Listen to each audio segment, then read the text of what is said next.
Hey there everybody, we've got 5 packs to go ahead and open. Really cool, fun set. The packs themselves are just really neat looking too. Everything about these this set has just been done top notch. I really like it. Anyways, let's get right to it.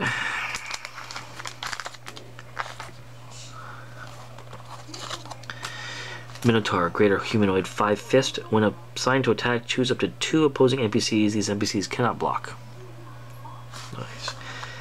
Blue dragon, lesser dragon, 4 bolt. It's got breath weapon. This is an awesome ability. 1. Pay 1 to deal 1 damage to your opponent and all his creatures. Really cool. While active, whenever you use an action dice ability, deal 1 damage to all character. So, really cool. This is a great card. I'm going to play with that. I'm definitely going to play with that card.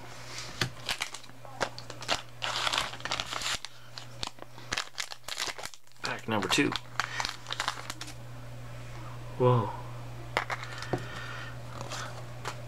What? Halfling Thief, Lesser Lords Alliance, 3 mask, experience. It's got experience on it.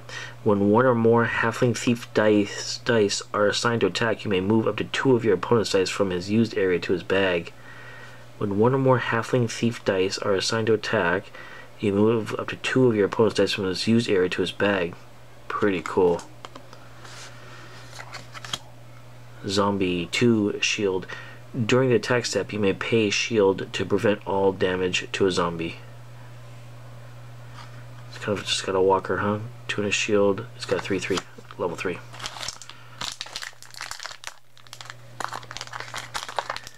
Oh, nice! I haven't seen that before. Another backwards. Can I guess is a rare? There's a rare.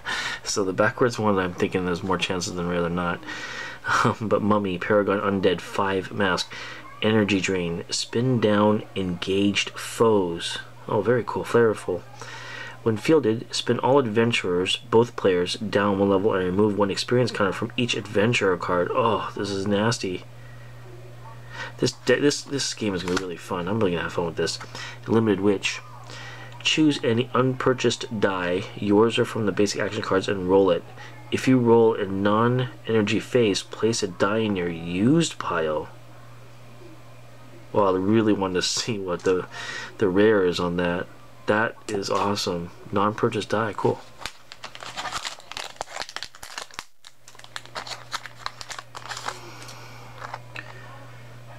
This dice looks bad. Oh, another backwards. Rare? There's a rare, cool. So awesome.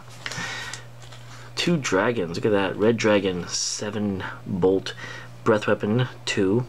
Then field red dragon for free if your opponent has 2 or more non-NPC characters in the field. Global, once per turn, pay a bolt. When you purchase your next action die this turn, it costs 2 less, and you deal 1 damage to your opponent. Very similar to that blue eyes white dragon, right? Copper dragon. Breath weapon is 2. If active at the end of the turn, roll all gear equipped to opposing characters that took damage. If the result is an energy phase, put the gear in the use pile. Knock out attackers blocked by this character at the end of the attack step. That's a lot of text. It's really cool. I want to see that die. Where's that die? Oh, that is awesome. That looks really nice. Okay, that's back. I'm gonna spend all night like sitting there staring at these cards and dice. Whoa, that is a beautiful die. Look at that thing.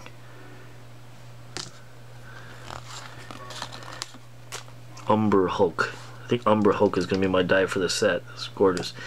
When fielded, choose an energy type. Your opponent cannot field characters of that type next turn. 6 cost. Level 3 is 7/5. That's alright. Frost Giant. Greater Elemental. When Frost Giant is blocked, choose a character that is not engaged with it. That character cannot attack during your opponent's next turn. Wow, massive. This thing's a field for 3. It's an 8/5. Jeez, it's huge. Huge. Where's Frost Giant? Yeah, cool. That's it for now, guys. That's pretty cool. I got myself. How many rares did I get there? Another rare in that pack, the Mummy, which is a really cool card. So high cost, but It's got this energy drain. I like this energy. Spin down, engage foes. So I'm going to assume that there's going to be something in here that's going to allow us to spin up now. Oh, there's another one. Sorry, I got Copper Dragon too. So 2 rares in the 5 packs. Excited about that. Cool. That's it all. Talk to you later. Thanks. Hey there, everybody. It's Alakai coming to you. Just want to kind of go over a little bit more about D&D. My absolute favorite set. I can say that now. I've played a bunch of times and 2 Rainbow Drafts this weekend. I do want to talk about how much I love this set. And go over some of the different mechanics that make it what it is that I really enjoy. So first off, let's go over the Kobold, right? Another mind-blowing 1 and a fist character. This guy is going to be a monster. He's going to be an evil 1 attack. He's got the little red symbol there, but he also is a monster, right? He's got the little black with the 3 stripes there. A couple things to notice. It's got an ability called Swarm. And what exactly is Swarm? There's a lot of different questions surrounding what exactly Swarm is. Let me go over that with you. So, if you have this character active, so it's fielded, and it's your clear and draw step, right? It's the very beginning of your phase, and you draw your 4 die. If you grab a Kobold, this Kobold is the Swarm. If you draw him, you get to pull another die out of your bag. If you grab another Kobold, you get to do it again, and again, and again. Well, up to 4, of course, because it's got max 4 in there, but this guy's got to be active first before you can use that ability. So, if you got one in the field, drawing 4 and you're next clear and draw, you draw one of him, you get to draw another die. It's pretty cool. That's the Swarm ability, and the Swarm ability shows up in Kobold, and it shows up in Sturge. Swarm in here actually died during clear and draw, so same type of thing. Okay. Another thing that's mentioned on here is at least one adventurer must block this Kobold, and more times than not, I'm getting asked the question, what is an adventurer? I cannot find in the rulebook, and the answer is you're right and you're kind of wrong, but you're more right in my opinion. And the reason for it is because in the printed rulebook that you get with the starter set, there's no mention of an adventurer, what an adventurer is. But apparently in a PDF file that WizKids has for download, adventurer is mentioned. Okay, and simply an adventurer is a creature that has experience. So if your creature has got the keyword experience on there, it's an adventurer. Here's 2 of them right here, Halfling, Thief, and Elf Wizards. They generally tend to be the good or the neutral order, and pretty much there's a hypothesis going around right now that if they're not a beast or a monster, then they're an adventurer. So take it for what that's worth. I'm not really sure if that's the case or not. I think Minsk and Boo is an exception to that, but there's some other questions there. Just on that note, what exactly is experience? Well, experience is basically tokens, or additional pumps. Once per turn, gain +1 attack, +1 defense token when you knock out a monster. Now, this is huge, right? Because the reason why is because when you get an experienced token, we use dice, you know, just put it on the card. It does that. It goes on the card. I use a 10-sided die, or 6-sided die, whatever. It goes on the card. So if you have the character fielded, adventurer fielded, and somehow or another, it doesn't have to be, that character does not have to do the damage and kill that monster. Anytime a monster dies on your turn, you get experience token once per turn. Okay, so you can kill 3 monsters somehow. You only get one token, but it doesn't have to be by that adventurer. You can be by anything. So, Blue Dragon, Breath Weapon, or something knocks out knocks out a Kobold monster, gets 1 token on the Elf Wizard as long as it's active. Elf experience is awesome because it doesn't go away. The actual counter goes on the card. So the next Elf Wizard you field, or Halfling Thief, next adventure that you field, has that experience on the card. So automatically, let's just say I did that twice, this guy dies somehow, the next one I field automatically goes up on level 3, goes up to 4, 6. Amazing experience is amazing attribute. It's really, really cool. Speaking of Blue Dragon, this is just one of the dragons. Of course, there's copper and red and whatnot. And these guys all have this thing called breath weapon.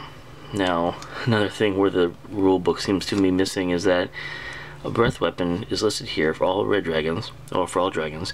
Breath weapon 3, pay 3 to deal 3 damage to your opponent and all his creatures. Now what I didn't realize is that, and apparently it was in the rule books and I just missed it, is that your dragon has to attack. You have to declare the attack and then you do the breath weapon. So it's an ability that has a when attack trigger or attribute or condition, right? I'm thinking that the dang thing, as long as it's active, you can do the breath weapon. Not the case. Your dragon has to attack. So you attack, you say breath weapon 1, and you pay your value, and then you deal 3 damage, in this case 3 damage to your opponent, and 3 damage to every single creature he's got. Creature, adventurer, whatever the case might be. Awesome. Breath weapon's really cool. As far as I know, there's really only 2 ways to get rid of that and to avoid it. It's Treant and Magic Helm. So you might want to take a look at those if you're getting beaten up. Half Dragon, really another workhorse. This right here is just a, I brought this in here not just to show that it was another monster, but also because I wanted to show that while active, dragons cost you 1 less to purchase to a minimum of 1. So this guy's got to be on the field, and all the dragons you purchase after that, this is going to be a 6, this is going to be a 3.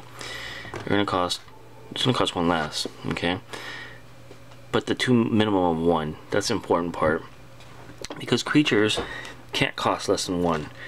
It doesn't matter how many of these types of cards you have, creatures don't cost less than 1. Abilities or the actions, you can bring those down to 0 and you can get those for free at times. And some of you even say that on here. I'm not sure if it's on these ones or not, but anyways, a lot of times when field action dice cost 1 less to purchase, those can actually go to 0. But creatures cannot. They can't do it because why? Because they have to have a, they always have a symbol there showing, right? So like the kobold's got a fist, dragon's got a bolt. All these guys got a specific type of energy they need to field. You know the game. So yeah, half dragon has to be fielded and it works like that. And then when active, you field the dragon, deal 1 damage to your opponent. Really cool. Just plink, plink, plink, plink. It's great. So anyways, I hope it helps. Take care. And we'll talk to you next time.